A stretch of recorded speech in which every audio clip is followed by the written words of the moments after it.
పరిశుద్ధ బైబిల్ గ్రంథములో నుంచి ఒక మాట మనము జాగ్రత్తగా చదువుకుందాము. ఆ కీర్తన గ్రంథము 18వ అధ్యాయము 6వ వచనములో ఒక చక్కటి మాట అక్కడ రాయబడి ఉన్నది. చదువుదామా? కీర్తన గ్రంథము 18వ అధ్యాయము 6వ వచనము. నా శ్రమలో నేను యెహోవాకు మొరపెట్టి తిని నా దేవునికి ప్రార్థన చేసి తిని. నిజంగా ప్రియమైనటువంటి దేవుని బిడ్డలారా, ఈ రాత్రికాల సమయంలో మనకు ఒక అంశం ఇవ్వబడింది. ఆ అంశము ఏంటి అంటే శ్రమల నుండి విడుదల. అసలు శ్రమల నుండి విడుదల పొందగలిగినటువంటి మానవుడు, లేకపోతే శ్రమల నుంచి విడిపించగలిగినటువంటి మనిషి అన్నటువంటి వాడు ఈ భూప్రపంచములో ఎవరైనా ఉన్నారా అన్నటువంటి విషయాన్ని మీరు గమనించారు. మానవుని జీవితంలో ప్రాముఖ్యంగా దేవుని మీద ఆధారపడినటువంటి బిడ్డల జీవితాల్లో ఈ శ్రమలు తప్పకుండా కలుగుతాయి. మనం అక్కడ చదవబడినటువంటి లేఖన భాగాన్ని జాగ్రత్తగా గమనిస్తే ఆ 18వ అధ్యాయము పైన ఒక మాట రాయబడింది. చదువుదామా? యెహోవా దాసుడైన దావీదు కీర్తన. అతని శత్రువులందరి చేతిలో నుండి, సౌలు చేతిలో నుండి యెహోవా అతను తప్పించిన దినమున దావీదు ఈ గీతా వాక్యములను చెప్పి యెహోవాను స్తోత్రించి అతడు ఇట్లనేది. దేవునికి మహిమ కలుగునుగా. నిజంగా ప్రియమైనటువంటి దేవుని బిడ్డలారా, అక్కడ ఒక మాట రాయబడింది. ఏంటి ఆ మాట అంటే దావీదు. చాలా మందికి దావీదు జీవిత చరిత్ర తెలుసు. అంటే చాలా మంది ఏమంటారంటే దావీదుకేమిలే ఆశీర్వదించబడ్డాడు, దావీదుకేమిలే దీవించబడ్డాడు, దావీదుకేమిలే మంచి ఉన్నతమైనటువంటి స్థాయి అయినటువంటి రాజ్యాధికములోకి వెళ్ళిపోయాడు, రాజయ్యాడు అని చాలా మంది ప్రియమైనటువంటి దేవుని బిడ్డలారా దావీదును గురించి చాలా మంది అనుకునే విధానం అది. ప్రియమైనటువంటి దేవుని బిడ్డ, కానీ దావీదు రాజు కావడానికి, దావీదు ఒక ఉన్నతమైన దీవెన పొందడానికి, దావీదు ఒక ఉన్నతమైన స్థాయిలోకి వెళ్ళడానికి ప్రియమైనటువంటి దేవుని బిడ్డలారా ఎన్నో శ్రమలు, ఎన్నో నిందలు, ఎన్నో అవమానాలు, ఎన్నో కష్టాలు పడ్డాడు అన్నటువంటి విషయాన్ని మనము జ్ఞాపకము చేసుకోవాలి.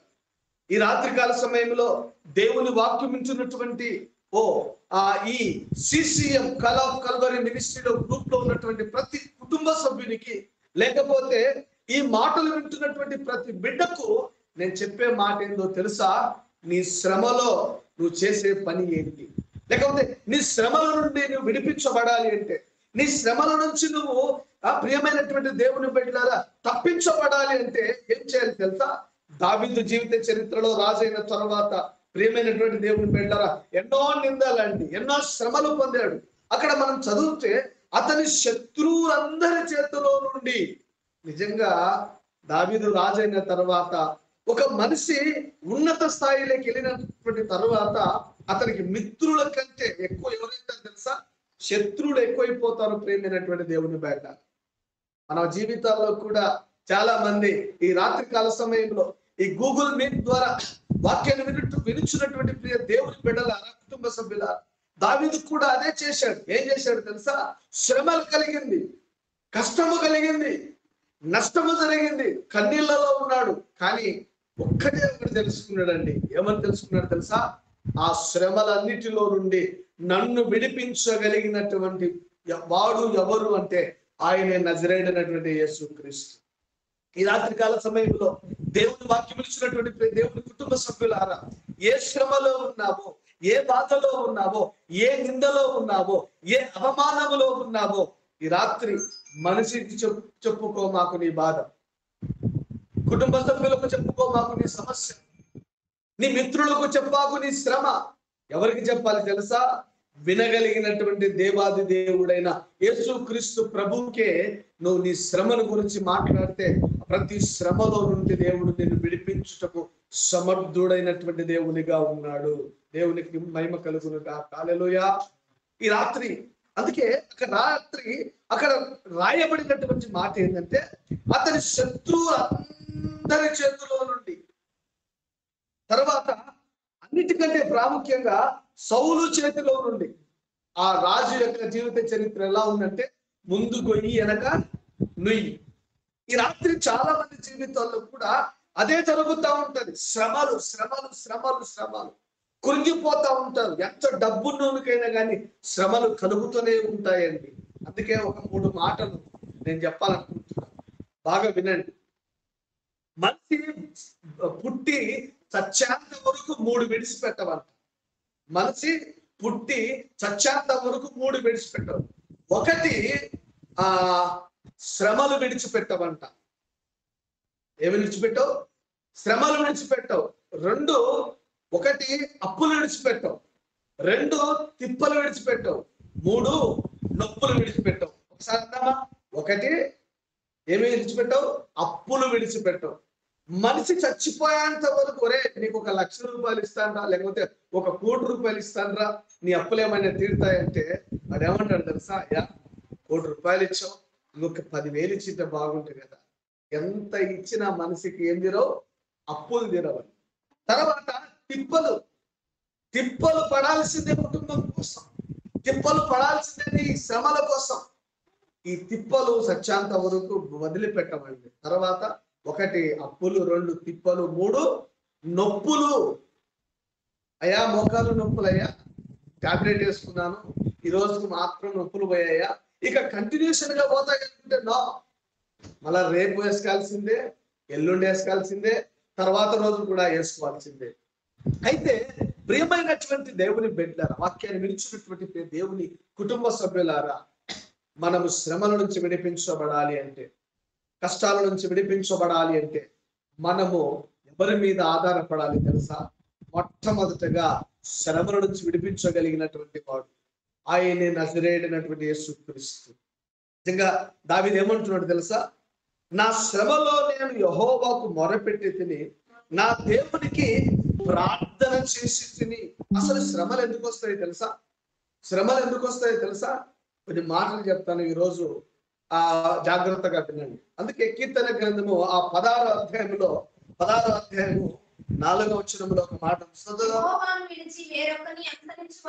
యెహోవాను విడిచి వేరొకరిని అనుసరించు వారికి శ్రమలు విస్తరించిపోతాయి. నేను జీవము కలిగిన దేవుడు పిలిచాడు కుటుంబమా, రోషం కలిగినటువంటి ప్రభువు నిన్ను ఏర్పాటు చేసుకున్నాడు. అయితే నీ శ్రమలన్నిటిలో నుంచి విడుదల కావాలి అంటే దేవుని మీద ఆధారపడాలి, దేవుని మీద ఆధారపడాలి, దేవుణ్ణి హత్తుకొని జీవించాలి. అలా కాదని నా ఇష్టానుసారమైన జీవితాన్ని నేను జీవిస్తాను అనుకుంటే ఏమైతాయంటే శ్రమలు ఇంకా విస్తరించిపోతాయి. దేవుని మీద ఆధారపడడం నేర్చుకోవాలి, దేవుణ్ణి హత్తుకొని జీవించడం నేర్చుకోవాలి. అప్పుడే నీ శ్రమల నుంచి నువ్వు విడుదలను పొందుతావు. హల్లెలూయా. ఎందుకు శ్రమలు కలుగుతున్నాయి తెలుసా?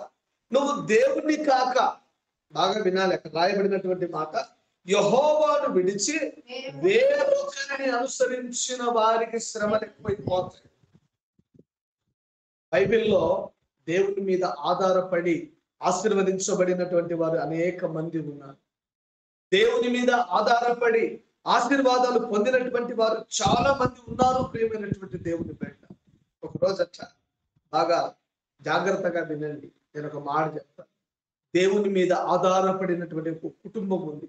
హైదరాబాద్ నగరంలో ఒక పెద్ద చర్చికి వెళ్తారు, పెద్ద చర్చికి వెళ్తారు. భార్య భర్త ఒకగానొక కూతురు అండి. ఈ భార్య భర్త ఒక కూతురు, ఇతను చేసే పని ఏంటి అంటే పూణేలో పనిచేస్తాడు. అయితే పూణేలో పనిచేస్తే శనివారం సెలవు వస్తుంది. ఆదివారము హైదరాబాద్కి వచ్చి ఆదివారం మందిరంలో ఆరాధన చూసుకొని మరి తిరిగి రాత్రి ప్రియమైనటువంటి దేవుని బిడ్డలారా పూణేకి వెళ్ళేవాడు. అయితే ఒకరోజు తన భార్య ఒక మొక్కుబడి చేసుకుంది, దేవుని మందిరానికి ఏదైనా నేను కానుక ఇవ్వాలనుకుంది. దేవుని మందిరానికి నేను ఏదైనా కానుక ఇవ్వాలని చెప్పేసి తన భర్తతో చెప్పింది. సరే నువ్వు చెప్పినట్లుగానే దేవుని మందిరానికి మనం కొంచెం కానుకిద్దాము, ఒక 10,000 రూపాయలు కానుకిద్దాము, నాకు జీతం వస్తుంది కదా, ఆ జీతం వచ్చిన తర్వాత నా జీతం అంతా దేవునికి ఇచ్చేద్దామని చెప్పి. అయితే ప్రియమైనటువంటి దేవుని బిడ్డ తన భార్య చెప్పినట్లుగా ఆ భర్త ఇచ్చినటువంటి జీతం అంతా తీసుకొని శనివారం రోజున తీసుకుంది. ఆదివారం పొద్దున్నే లేచి మందిరానికి వెళ్ళింది. మందిరానికి వెళ్ళిన తర్వాత ఆ 10,000 రూపాయలు ఆ మందిరము కానుక బాక్స్ లో వేసింది. తెల్లవారుజామున ఛార్జీలకు పెట్టుకొని లేచి పూణేకి వెళ్ళిపోయాడు. వాళ్ళ దగ్గర ఆ ఛార్జీలకు తప్ప డబ్బులు ఏమీ లేవు. జరిగిన సత్యం, జరిగిన సంభవం చెప్తా ఉన్న ప్రేమైనటువంటి దేవుని బిడ్డ, శ్రమల నుంచి ఎలా విడుదల పొందుతారు, దేవుని మీద ఆధారపడితే ఎలా విడిపించబడతారో నేను ఈ మాటలు చెబుతున్నానండి. పొద్దున్నే లేచారు భార్య భర్త, ప్రార్థన చేసుకున్నారు, 10,000 తీసుకుపోయి కానుక బాక్స్ లో కానుకేసి వచ్చారు. అయితే కొంచెం ఛార్జింగ్ మాత్రం పెట్టుకొని పూణేకి బయలుదేరాడు. అతను బయలుదేరుతున్నప్పుడేమి మళ్ళా ఫోన్ చేసింది, ఏమండి పాపకు బాగాలేదని హాస్పిటల్లో చేర్చాను, 1,00,000 రూపాయలకు ఆపరేషన్ చేయాలంటున్నారు, 1,00,000 రూపాయలు కావాలంటున్నారు, ఏం చెయ్యాలి, నా దగ్గర ఏమీ లేదు, అయితే హాస్పిటల్లో మాత్రం చేర్చాను అని చెప్పింది ఆ తల్లి. ఇతనికి ఏం చేయాలో అర్థం కాలేదు. నిన్ననే 10,000 రూపాయలు ఉండేది కదా, కానికేశాను కదా, సరే ఎలాగైనా కూతురు కోసం పూణే ట్రైన్ ఎక్కాడని టికెట్ తీసుకుని కూర్చొని ఆలోచించుకుంటా వస్తున్నాడు. నేను ఎవరిని అప్పడగాల కానీ దేవుణ్ణి మాత్రం దూషించలేదు, దేవుణ్ణి మాత్రం ద్వేషించలేదు. మన జీవితాల్లో కొంచెం కష్టం కలుగుతానే దేవుణ్ణి దూషిస్తామండి. కొంచెం ఇబ్బంది కలగగానే దేవుణ్ణి వ్యతిరేకిస్తాం. ప్రియమైనటువంటి దేవుని బిడ్డలారు, ఏమి మాయదారి దేవుడబ్బా, ఈ దేవుడు నాకే, ఏమండి ఈ కడుపు నొప్పి పెట్టనా, ఈ తలనొప్పి పెట్టనా. మొన్ననే ఈ మధ్య మా చర్చిలో ఒక అక్క నా దగ్గరికి వచ్చింది. ఏమని వచ్చింది తెలుసా? అన్నా వందనాలన్నా అని. అమ్మా చెప్పమ్మా అంటే వచ్చి చర్చిలో కూర్చుంది. ఏమ్మా ఎలా ఉన్నారమ్మా అంటే ఏమంటుంది తెలుసా? ఏమి దేవుళ్ళేనా, ఏమి బ్రతుకులేనా, ఈ బ్రతికే కంటే చచ్చిపోవడం మేలన్నా అని. నేను అనుకున్నా ఏమన్నా భర్త కొట్టాడేమో అనుకున్నా, లేకపోతే ఏమన్నా అప్పులో వచ్చి తిట్టారేమో అనుకున్నా, లేకపోతే ఇంట్లో తిన్నికి లేదేమో అనుకున్నా. నేను అక్క ఏంటక్క విషయం అంటే ఆ అక్క ఏమని తెలుసా, మళ్ళీ ఒకసారి అంటా ఉంది, ఈ బ్రతికే కంటే చచ్చిపోవడం మేలన్నా అని చెప్తా ఉంది. నేను మళ్ళా భయపడినా, నిజంగా ఏమైందో ఈ అక్క కంటే ఆ అక్క చెప్పింది. నా దగ్గరికి వచ్చానా, ఏం లేదన్నా, ముళ్ళు గుచ్చుకుందన్నా, ఆ ముళ్ళు బయటికి రాదు, లోపలికి పోదు, ఈ బ్రతికే కంటే చచ్చిపోవడం మేలు. నిజంగా ఆ ముళ్ళుకే ఆ అక్కకు జీవితం మీద విరక్తి కలిగిందంట. అది లోపలికి రాదంట, ముందుకు పోదంట. కొంతమంది జీవితాలు ఎలా ఉంటాయి తెలుసా? చిన్న దానికే దేవుని నిందిస్తూ ఉంటారు. చిన్న తలనొప్పి రాగానే, కడుపు నొప్పి రాగానే దేవుని వ్యతిరేకిస్తా ఉన్నారు. ప్రేమైనటువంటి దేవుని బిడ్డ. అయితే అన్న ఏం చేశాడు తెలుసా? పూణేలో ట్రైన్ ఎక్కాడు, హైదరాబాద్ వచ్చి సరాసరి టికెట్ తీసుకొని కూర్చొని ఆలోచన కలిగి ఉన్నాడు. ఏమని తెలుసా? నా బిడ్డకు నేను ఎలా హాస్పిటల్లో చూపించాలి, ఎలా ట్రీట్మెంట్ ఇప్పించాలని ఆలోచన చేస్తా ఉన్నాడు. అయితే సగం ఊరు దాటింది ట్రైన్. ప్రేమైనటువంటి ఊరు దాటిన తర్వాత ఆలోచిస్తూనే ఉన్నాడు. ట్రైన్ లో ఎంతో మంది ఉన్నారు, కానీ సరాసరిగా హైదరాబాద్ దగ్గరికి వస్తుంది అనంగా టీసీ దగ్గరకు వచ్చి, బాబు ఎవరు నువ్వు అంటే, అయ్యా నేను పలాని హైదరాబాద్ అండి, పూణేలో పనిచేస్తానండి, హైదరాబాద్ లో నా భార్య నా కూతురు ఉన్నారండి, నా భార్యకు ఇప్పుడు ఫోన్ వచ్చింటే మళ్ళీ రిటర్న్ వస్తున్నాను, నా కూతురికి బాగాలేదంటే నేను అని చెప్పాను. అయితే సరే అయ్యా కూర్చో, నేను ఒక చిన్న పని చెప్తాను, నువ్వు ఏమనుకోవా అంటే, సర్లే అనుకోని పాపం ఈ కూర్చున్న వ్యక్తి విసుగు చెందకుండా చెప్పండి అయ్యా అంటే, ముందు నాకు స్క్వాడ్ ఉంది, అయితే నా జోలో ఎక్స్ట్రాగా 1,00,000 రూపాయలు ఉందయ్యా, ఆ 1,00,000 రూపాయలు నీ బ్యాగులు పెట్టుకో, నేను హైదరాబాద్ లో దిగంగానే తీసుకుంటానయ్యా అని చెప్పి చేతిలో పెట్టాడంట. చేతిలో పెట్టి తక్క ముందుకు వెళ్ళిపోయాడు. దాదాపుగా సగం ఊరు వచ్చిందని చెప్పేసిన కదా, పూనాకు హైదరాబాద్కు మధ్యన సగం ఊరు దాటింది ట్రైన్. అయితే ప్రియమైనటువంటి దేవుని బిడ్డలారా, ఎన్నో స్టేషన్లు దాటుతా ఉన్నాయంట. టీసీ గారు రాలేదు 1,00,000 రూపాయలు తీసుకుపోవడానికి. ఎన్నో స్టేషన్లు, ఇక హైదరాబాద్ లో దిగుదాము కొద్దిసేపట్లో అని అనుకుంటుండగానే ప్రియమైనటువంటి దేవుని బిడ్డలారా, టీసీ గారు రాలేదంట. అయితే హైదరాబాద్ లో దిగాడు. ₹1,00,000 తన బ్యాగులోనే ఉంది. టీసీ వస్తాడేమో అని చూశాడు కానీ టీసీ రాలేదు. ₹1,00,000 తన బ్యాగులోనే ఉంది. ఏం చేయాలి? ఫోన్ లేదు, టీసీ ఎవరో తెలియదు. ప్రియమైనటువంటి దేవుని బిడ్డలారా, నేను ఒక మాట చెప్తాను, మీరు బిగ్గరగా సంతోషం వేస్తే చప్పట్లు కొట్టండి ఉన్నటువంటి స్థలాల్లోనే. ఎందుకంటే ఆ టీసీ రూపంలో నిజంగా అతని శ్రమలో నుంచి విడిపించడానికి దేవాది దేవుడు వచ్చాడండి. హల్లెలూయా. అందుకే శ్రమలో నువ్వు చేయబడినటువంటి పని ఏంటో తెలుసా? సరాసరి దేవునికి మొరపెట్టాలి. నీకు ఈరోజు ఈ రాత్రి శ్రమలు ఎందుకు సంభవిస్తున్నాయి తెలుసా? నువ్వు దేవుని కాక వేరొకరిని అనుసరిస్తున్నావేమో. జాగ్రత్త ప్రియమైనటువంటి దేవుని బిడ్డ. అందుకే శ్రమలు మనకే మనం తెచ్చుకుంటా ఉన్నాం. ఆ వ్యక్తి ఆ ₹1,00,000 తీసుకొని చూస్తున్నాడు, తీసి వస్తాడేమో ఇవ్వాలని. రాలేదు. చివరిగా అతను తెలుసుకున్న సత్యం ఏంటంటే తెలుసా? మీరు అడుకోవచ్చు, మన టీసీని మోసం చేశాడేమో అని. టీసీని మోసం చేయడం కాదు, దేవుడు అతనికి సాయం చేశాడు. ₹1,00,000 తీసుకున్నాడా? తీసుకున్న తర్వాత ఆ ₹1,00,000 ఆపరేషన్ కి పాపం చేపించాడా? చేపించి దాదాపుగా సంవత్సరం వరకు చూశాడంట. ఎవరో ఆ టీసీకి ఒకవేళ నేను ₹1,00,000 ఇవ్వాలనుకున్నాడంట, కానీ ఆ టీసీ అంటే ఎవరో రాలేదంట. ప్రియమైనటువంటి దేవుడి పైన ఒక సేవకుడిగా నేను చెప్పే మాట ఏందో తెలుసా?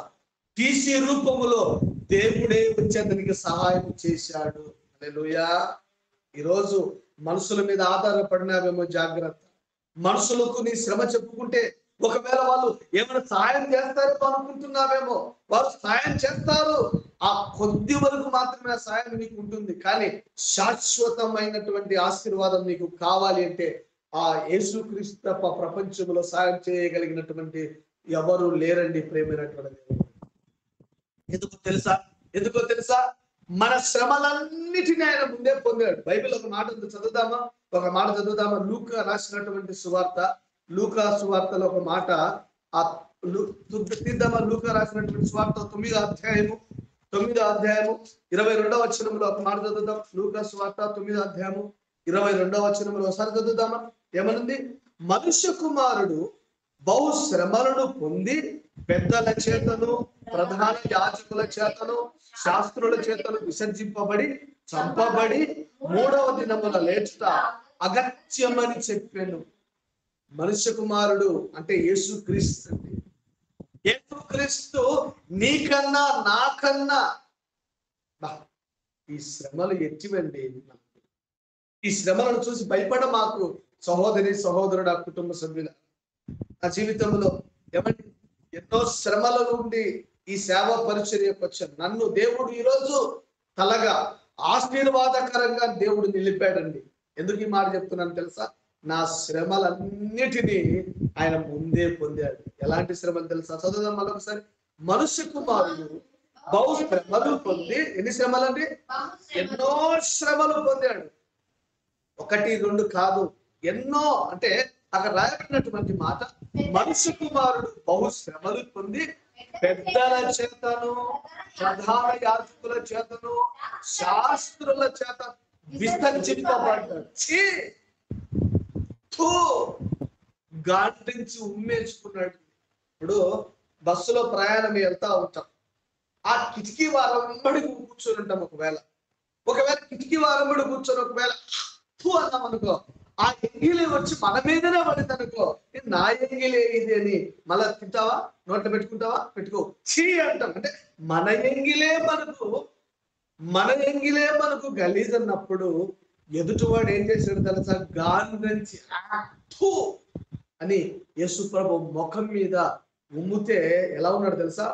మౌనముగా ఉన్నాడు. ఎందుకంటే ఆ శ్రమలు నీ కోసం నా కోసమే పొందాడు అన్నటువంటి విషయాన్ని జ్ఞాపకం చేస్తాడు. అందుకే ఏమన్నది? పెద్దల చేతను, ప్రధాన యాజకుల చేతను, శాస్త్రుల చేతను విసర్జింపబడ్డాడు. ఓన్లీ విసర్జింపబడలేదండి, చంపబడి ఏమయ్యాడండి? చివరిగా చంపబడ్డాడు. ప్రియమైనటువంటి దేవుని బిడ్డల, అటువంటి శ్రమలు పొందినటువంటి దేవుడు నువ్వు నేను ఆరాధించేది ఎందుకు భయపడిపోవాలి? ఎందుకు అధైర్యపడిపోతున్నావు? సహోదరి సహోదరుడా, నువ్వు మొట్టమొదటిగా చేయవలసినటువంటి పని ఏంటో తెలుసా? ఈ రాత్రి ఒక సేవకునిగా నేను చెప్పే మాట ఏందో తెలుసా? దావీదు ఏం చేశాడో తెలుసా? 18వ అధ్యాయము 6వ వచనం చదువుదామా? నా శ్రమలో నేను యెహోవాకు మొరపెట్టి తిని, మొరపెట్టు దేవునికి, ప్రార్థన చేయి దేవుని సన్నిధిలో, విజ్ఞాపన చేయి దేవుని సన్నిధిలో. విజ్ఞాపన చేస్తే, ప్రార్థన చేస్తే, నువ్వు దేవునికి మొర పెడితే ఏం చేస్తాడు తెలుసా? నీ మొర వింటాడు. అయితే మొర వినాలంటే నువ్వు ఒక కార్యము చేయాలి. నీ మొర ఎక్కడ వింటాడో తెలుసా? పైన ఒక మాట చదువుదామా? ఒక మాట చదువుదామా? అదే 18వ అధ్యాయం 6వ వచనం పైన ఒక మాట ఉంది. ఏమనింది? ఆయన తన ఆలయములో ఆలకించి నా ప్రార్థన అంగీకరించును, నా మొర ఆయన సన్నిధి చేరి ఆయన చెవులు జొచ్చెను. ఎక్కడ విన్నాడండి దేవుడు ప్రార్థన? ఎక్కడ విన్నాడు? దేవుని మందిరములో, దేవుని ఆలయములో. నువ్వు దేవుని మందిరానికి వెళ్ళి దేవుని స్తుతించాలి. దేవుని మందిరానికి వెళ్ళి ప్రియమైనటువంటి దేవుని బిడ్డలారా దేవుని ఆరాధించాలి. మీరేమనుకోమాకండి. ఒక మాట నేను చెప్తాను క్రైస్తవుల గురించి. క్రైస్తవులు అంటే దేవుని నమ్మినటువంటి బిడ్డల గురించి.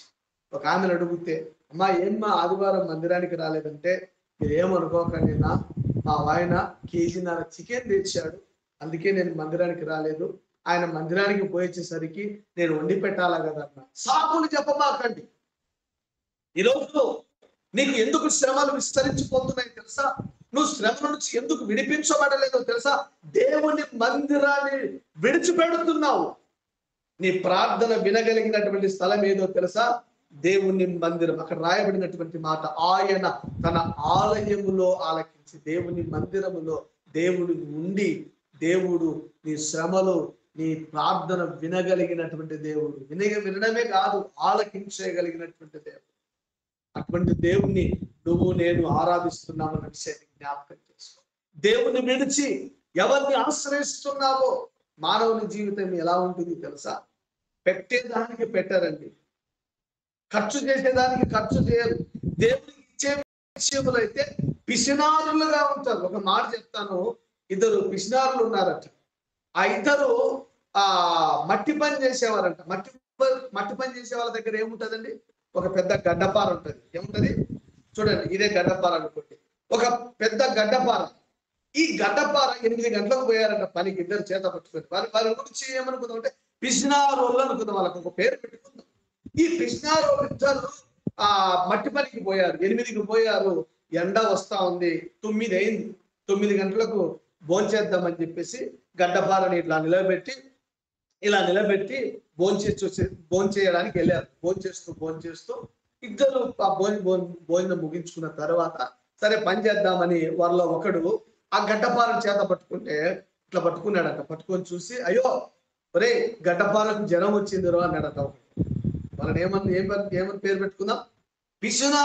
పిసినారి క్రైస్తవులు అనుకుందాం. ఏమంటే దేవునికి ఇవ్వడం కంటే వీళ్ళు దేనికో ఇస్తారండి. ప్రియమైనటువంటి దేవుని పెట్టారు బట్టలు. ఏమండి, బట్టలకు మించిన ప్రపంచంలో ప్రతి ఒక్కరు బట్టలే సర్వస్వం అనుకుంటారు, బంగారే సర్వస్వం అనుకుంటారు, అందమే సర్వస్వం అనుకుంటారు. ఏమండి, ఈ పిసినారోళ్ళు ఈ గడ్డపారకు జ్వరం వచ్చిందంటే పెద్దోడు వచ్చి అన్నాడంట, అబ్బా నిజంగా జ్వరం వచ్చిందని అని చెప్పేసి డాక్టర్ దగ్గరికి ఇద్దరు చెరొక పక్క మోసుకొని తీసుకొని పోయి, డాక్టర్ గారు మా గడ్డపారకు జ్వరం వచ్చిందండి అన్నారంట. ఆ డాక్టర్ గారు అనుకున్నారంట, వీళ్ళెవరు పిచ్చోళ్ళు దొరికినారు నాకు. ఏమంటే వీళ్ళెవరో ఇద్దరు పిచ్చోళ్ళు దొరికినారు, తీసుకురా నాయనని చెప్పేసి చేతసోప్ అదేమంటారు మన థర్మోమీటర్ పెట్టి చూస్తే డాక్టర్ అన్నాడంట, అవురా నిజమేరా 185 ఉందిరా డిగ్రీలు అన్నాడు. ఏమండి, మనం పిచ్చోలుగా మనం ఎక్కడికి పోతే మనం పిచ్చోలుగా చూస్తారు. ఒకటి కొంటే ఒకటి ఫ్రీ అంటే మన వాళ్ళు ఎగబడతారు కదండి. నిజంగా మనం పిచ్చోళ్ళని చేస్తూ ఉన్నారన్న విషయాన్ని జ్ఞాపకం చేసుకుంటాం.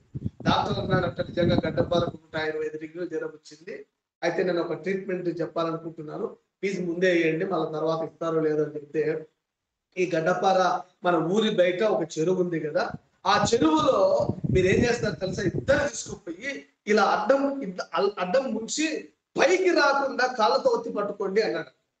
అబ్బా నిజంగా మంచి డాక్టర్ రా, డబ్బులు తక్కువ తీసుకొని మంచి ఆలోచన చెప్పారని చెప్పేసి ఈ గడ్డపారని ఇద్దరు చేత పట్టుకొని క్లాత్ పెట్టుకొని పోయి ఆ చెరువులో ఒక అర్ధగంట సేపు పైకి వస్తుందని చెప్పేసి కాళ్ళ కింద వేసి తొక్కి పెట్టుకున్నారంట.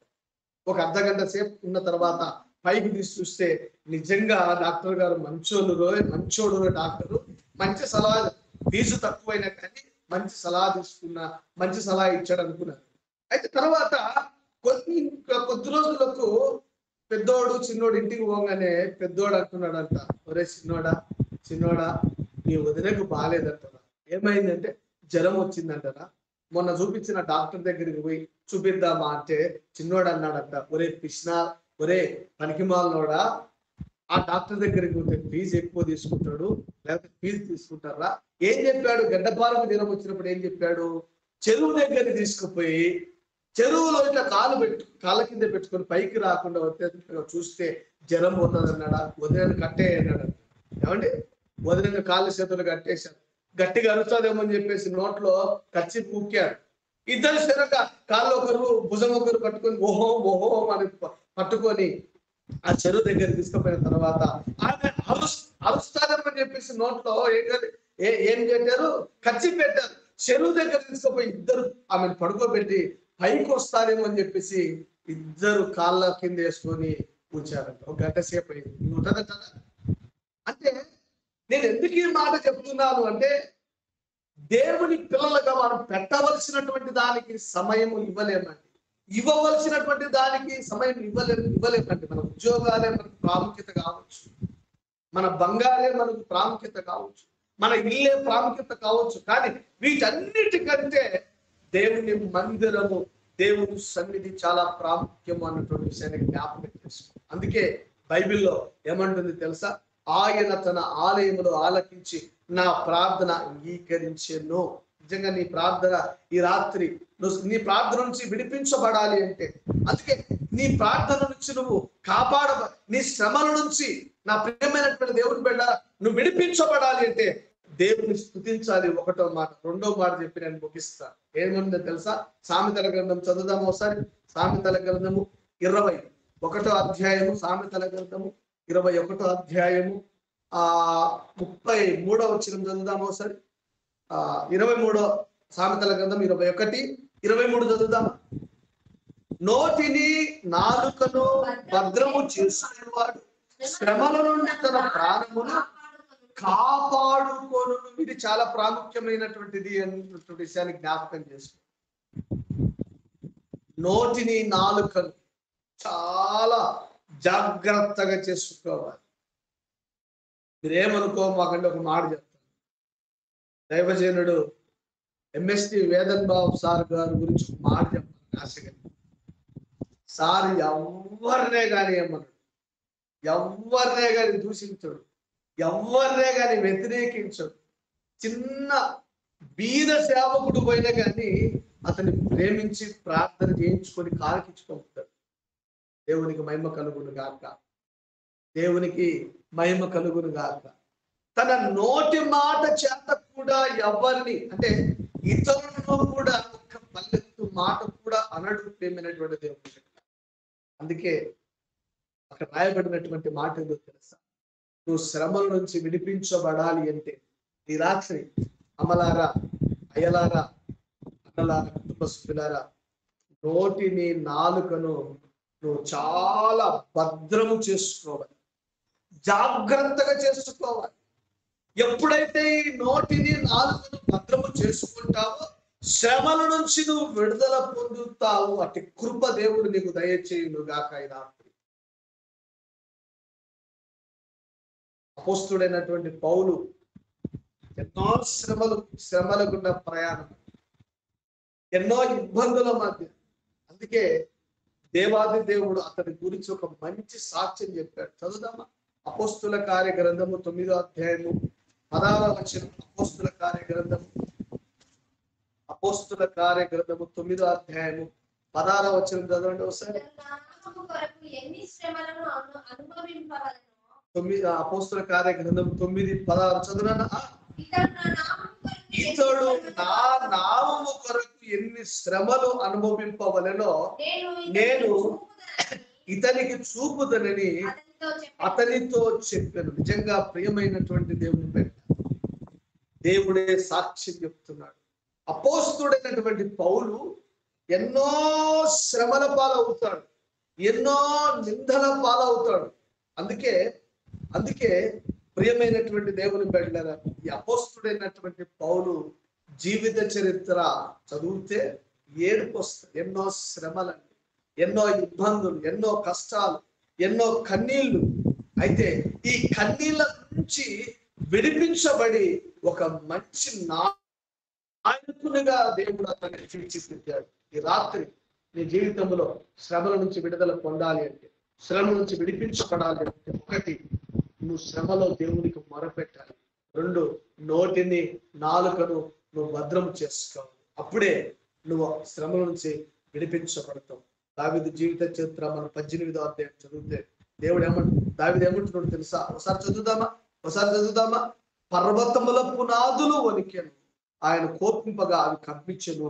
ప్రియమైనటువంటి దేవుని బిడ్డలారా, దేవుడు ఒక్కసారి నీ శత్రువుల విషయం, అందుకే ఇంకో మాట చదివి నేను ముగిస్తాను.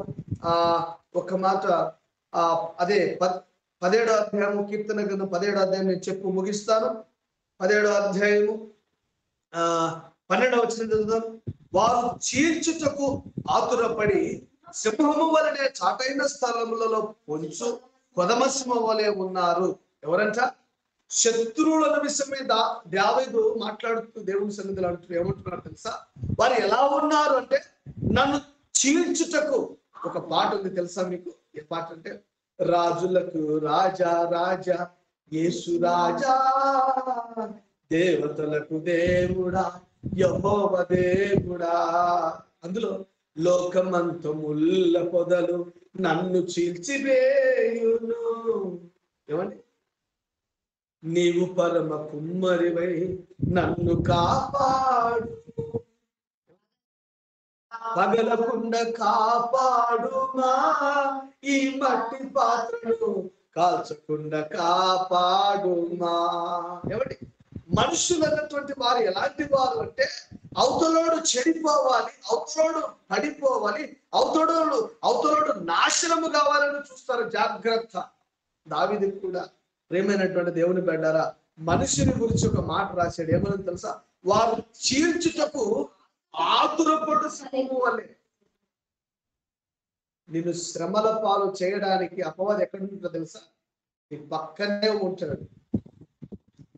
పక్కనే ఉన్నాడు పగవాడు, నీ చెంతకే వచ్చాడు. ఏమండి? పక్కనే ఉంటాడు నేను శ్రమల పాలు వేయడానికి. అందుకే ఆ శ్రమలన్నిటిలో నుండి నేను విడిపించడానికి నజరేయుడైనటువంటి యేసు క్రీస్తు తప్ప ఈ ప్రపంచంలో ఎవరు లేరు. అందుకే ఆ 16వ అధ్యాయంలో దావీదు ప్రార్థన చేస్తున్నాడు. ఏమని ప్రార్థన చేస్తున్నాడు? మొదటి వచనం చదువుదాం.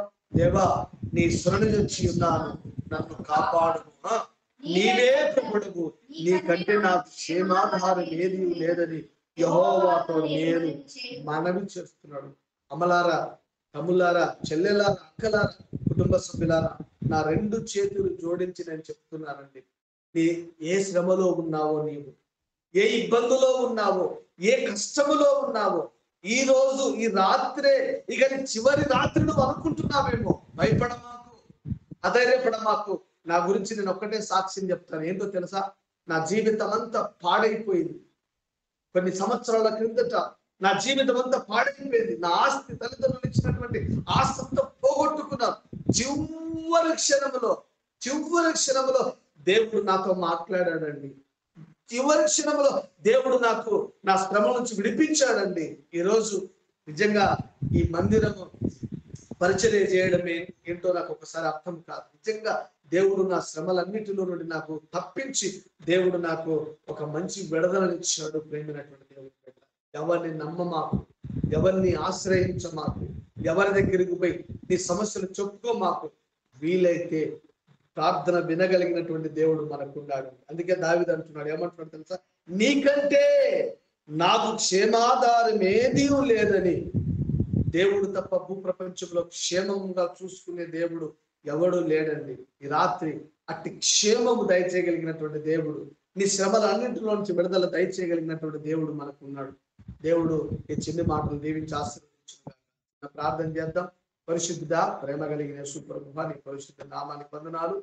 ఈ రాత్రి కొన్ని మాటలు నేను మాట్లాడి ఉంటుండగా కృపతో మీరు జ్ఞాపకం చేసుకోండి. ఈ బిడ్డలను జ్ఞాపకం చేసుకోండి. ఏ శ్రమలో ఉన్నారో ప్రతి శ్రమ నుంచి విడుదల విమోచన అనుగ్రహించి మైండ్ పొందమని యేసు నామములో అడిగి వేడుకొని పొంది నామ పరమ తండ్రి. ఆమేన్. సార్ థ్యాంక్ యూ సార్, వేదం బాబు సార్.